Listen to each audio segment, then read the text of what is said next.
So good evening all my dear students. तो जो मेरा टॉपिक था, आज डेट है 26 अक्टूबर, और जो हम बात कर रहे थे इशू ऑफ शेयर्स। तो इशू ऑफ शेयर्स में हम बात करते हैं कि हम जब हमने शुरुआत में पैसा लिया तो इशू किए शेयर्स, और उसके बदले में हमने पैसा लिया, शेयर्स इशू किए और पैसा लिया। फिर आता है एक केस, मतलब इशू ऑफ शेयर्स को भी और डिस्क्राइब कर दिया जाएगा एज पर द रिक्वायरमेंट। लेकिन जैसा कि फॉरफीचर एंड री इशू की बात आती है, forfeiture what do you mean by forfeiture? Forfeiture का मतलब है कि जब्त कर लिए हमने पैसे। जैसे कि अगर किसी स्कूल में बच्चे ने बहुत महीनों तक अगर फीस नहीं दे रहा है कोई, तो एक केस ये हो सकता है कि भैया जितने पैसे दे दिए उतने हम रख लेते हैं, आगे फिर एडमिशन आपका कैंसिल कर देते हैं। तो वही केस यहाँ पर आएगा कि फॉरफीचर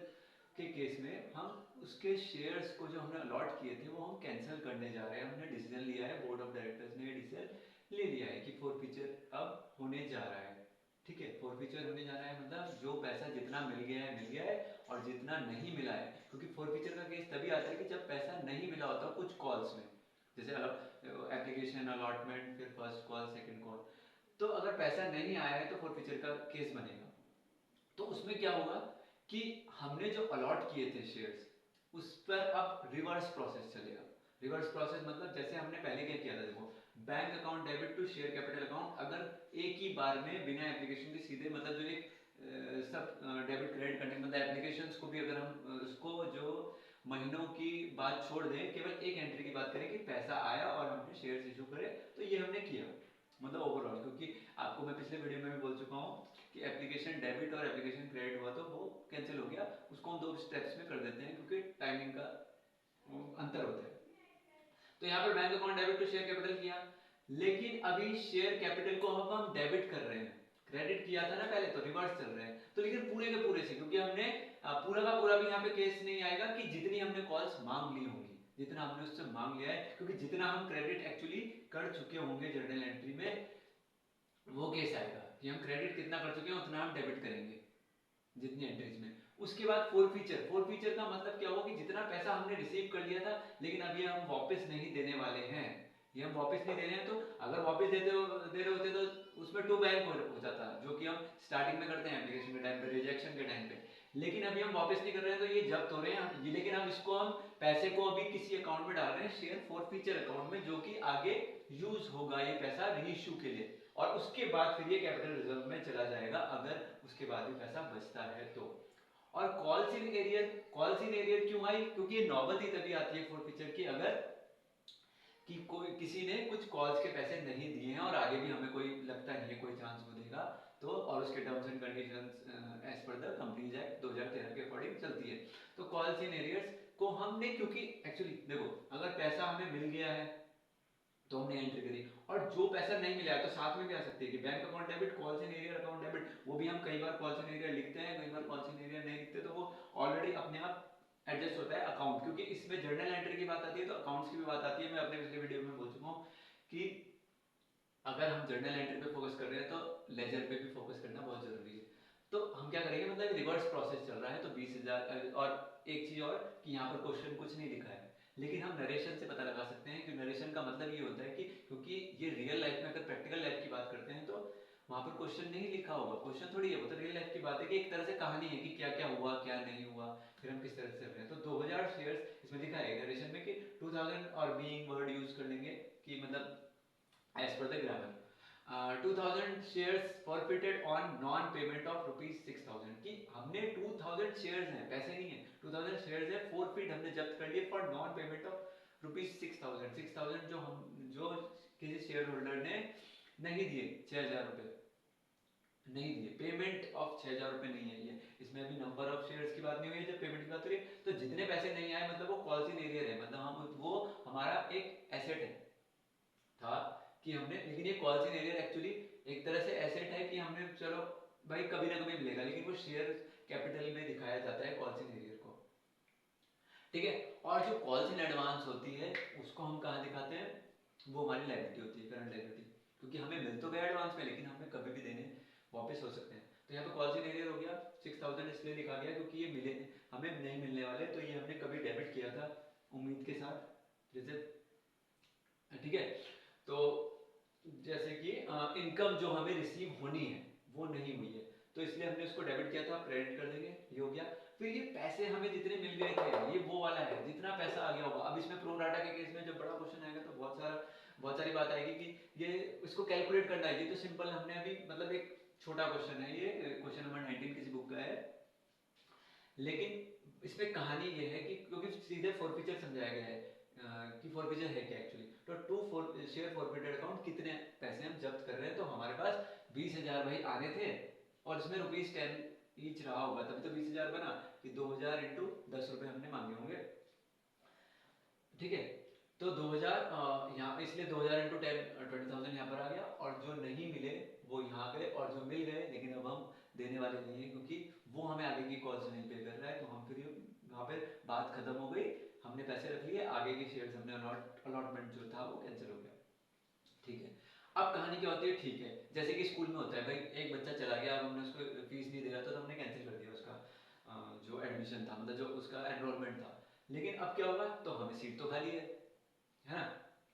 तो अब क्या होगा, क्योंकि पैसे तो अभी और आने थे, ये तो चलो आगे थे और आने, तो हम क्या करेंगे, री इशू करेंगे, री इशू। री इशू लिखा है, फोर फीचर के बाद री इशू होगा कि भाई अब री इशू की केस आती है, बात आती है, तो क्या होगा, उसमें भी पैसे मिल, अब इसमें क्या होता है, इसमें एप्लीकेशन अलॉटमेंट वगैरह सब कुछ नहीं है, सीधे सीधे बैंक अकाउंट में पैसा आ जाएगा टू शेयर कैपिटल। लेकिन अगर पूरे के पूरे पैसे आ गए होते तो बात इसकी जरूरत ही नहीं थी, मतलब कि हमें ये दो यहाँ पे डेबिट दो पार्ट्स में ना डिवाइड होता।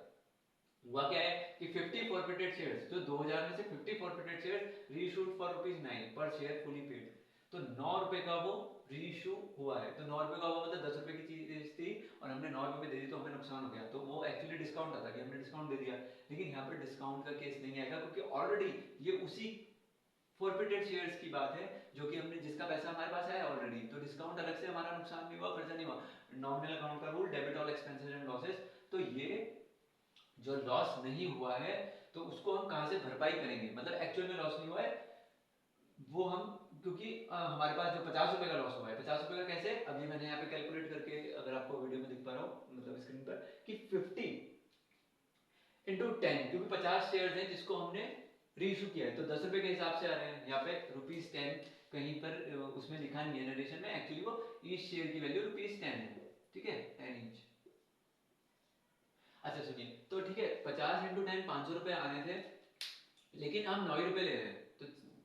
50 इंटू 9 सिंपल मैथ है, 450, और 50 इंटू 1, तो ये जो बचे मतलब 1 रुपए नहीं ले रहे हैं हम, तो ये 50 रुपए हम नहीं ले रहे हैं, इसलिए 50 रुपए हम कहाँ से भरपाई करेंगे उसकी, शेयर फॉरफिटेड अकाउंट में जो ये पैसा पड़ा है, ये जो क्रेडिट में पैसा पड़ा है इसको हम डेबिट कर दिया हमने, तो ये आपका हो गया, जो 14,000 रुपए थे उसमें से 50 रुपए कम हो गए, क्योंकि ये बहुत ज्यादा शेयर्स थे 2,000, तो अभी 50 रुपए यूज हुए, ठीक है। ये कहानी समझ में आई, कहानी है एक तरह से, इसको अकाउंटिंग की फॉर्म में लिख रहे हैं, मतलब अकाउंटिंग है, तो bank account debit, share forfeited account debit to share capital account, ये हो गया। अगर इसमें कोई किसी को डाउट हो तो कमेंट में बोल सकता है, या जैसे भी जिसको कभी भी पूछ सकता है, जो भी माध्यम है। फिर यहाँ पर अब क्या हुआ, अब जो ये शेयर कैपिटल, वो सॉरी कैपिटल रिजर्व में पैसा वही जाएगा जो कि हमने जो फॉरफिट किए थे शेयर्स, और वो रीइशू भी हो गए, तो रीइशू कितने हुए हैं एक्चुअल में, तो 2000 शेयर्स थे, तो 2000 शेयर्स पे कितने पैसे हमने जब्त किए, 14,000, तो 2000 में 2000 शेयर्स पर शेयर्स में हमने 14,000 रुपीस जब्त किए, ठीक है, मतलब हमारे पास है, वो हमारे पास रखे हुए हैं। अब तो एक शेयर में कितना होगा, यूनिटरी मेथड, आप क्लास 7 8 और 6 की बात करें उसमें ही आता है ये बेसिक मैथ्स में, तो वन शेयर कितने का होगा, 14,000 डिवाइडेड बाय 2,000, कोई मेथड आपको याद करने की जरूरत नहीं है अगर आपकी मैथ्स मतलब लॉजिक्स अच्छे हैं तो। और कहीं कहीं रट्टाफिकेशन भी होती है, उसकी कोई प्रॉब्लम नहीं है, जहां पर स्पीड बढ़ानी है और रट्टाफिकेशन, जहां लॉजिक आपका माइंड कैलकुलेशन फास्ट हो रहा है तो उसको यूज कीजिए, वो आपके ऊपर डिपेंड करता है पर्सन टू पर्सन। तो 50 शेयर्स है, ये एक्चुअली 50 है, वो ऐसे जैसे लग रहा होगा 50, तो 50 शेयर्स जो है हमने किए, तो एक शेयर पे अगर 14,000 अपॉन 2,000 हो रहा है तो 50 पे कितना होगा, फिर उसको 50 से मल्टीप्लाई करें, ये एक यूनिट का है, मतलब अगर हम 50 से करते हैं तो इसको फिर कैलकुलेट करके 350 आ गया एक्चुअली, तो हमारे पास इसका मतलब जो जब्त पैसा है वो 14,000 नहीं है इन 50 फॉरफिटेड शेयर्स पे, वो तो केवल कितना है, ये जो कैलकुलेट करके आया है 350 रुपए, तो 350 रुपए जब्त है, लेकिन 350 में से हम 50 तो यूज कर चुके हैं, तो 350 में से 50 जब यूज कर लेंगे तो कितने बचे, सीधे सीधे 350 माइनस 350 माइनस 50, तो ये क्या आपका बचा 300 रुपए। तो 300 रुपए हमारे पास बच गए। अब ये हम कर सकते हैं क्योंकि रीइश्यू हो चुका है केवल 50 शेयर्स का, तो उसका जो पैसा है वो हम कहाँ ट्रांसफर कर सकते हैं। देखो ये क्रेडिट में था, ये हमने डेबिट कर दिया 50 रुपए, तो बचा कितना होगा 300 रुपए, वो हमने कैलकुलेट कर दिया है। ठीक है, तो 300 रुपए यहाँ पे इसलिए डेबिट हो गया और ये कहाँ चला गया कैपिटल रिजर्व, जो कि जो आपको अगर मैं पहले भी बोला है कि बैलेंस शीट का फॉर्मेट याद रखिए, बहुत काम आने वाला है। उसमें आपको पता वहां पे दिखेगा आपको ये कैपिटल रिजर्व सब हेड के अंदर। ठीक है, तो अभी अगर ये समझ में ना आया हो आपको कि ये 3 एंट्रीज, क्योंकि ये क्वेश्चंस आते हैं, लास्ट ईयर भी आया था, आई होप मैंने इतना डीपली अभी मैं इस बात पे नहीं जा रहा हूँ, लेकिन आएगा। और सिलेबस से क्या हटाए क्या नहीं हटाए वो भी हम डिस्कस करेंगे। और अभी टाइम है, अभी तो नवंबर शुरू होने वाला है, तो क्या क्या रहेगा उसमें चेंजेस। लेकिन जो किसी को अगर ये समझ ना आया हो तो यू कैन आस्क मी, और चाहे ऑफलाइन ऑनलाइन, जो ऑफलाइन आते हैं वो ऑफलाइन पूछ सकते हैं, ऑनलाइन भी पूछिए, कमेंट करिए, जो भी आपको जो भी ठीक लगता है। तो थैंक यू सो मच मुझे सुनने के लिए, और ये मेरी थोड़ी कोशिश है कि आपको समझा पाऊँ, और भी अच्छी तकनीक का इस्तेमाल किया जाएगा, कोशिश रहेगी कि और अच्छे से अच्छा सर्विसेज आपको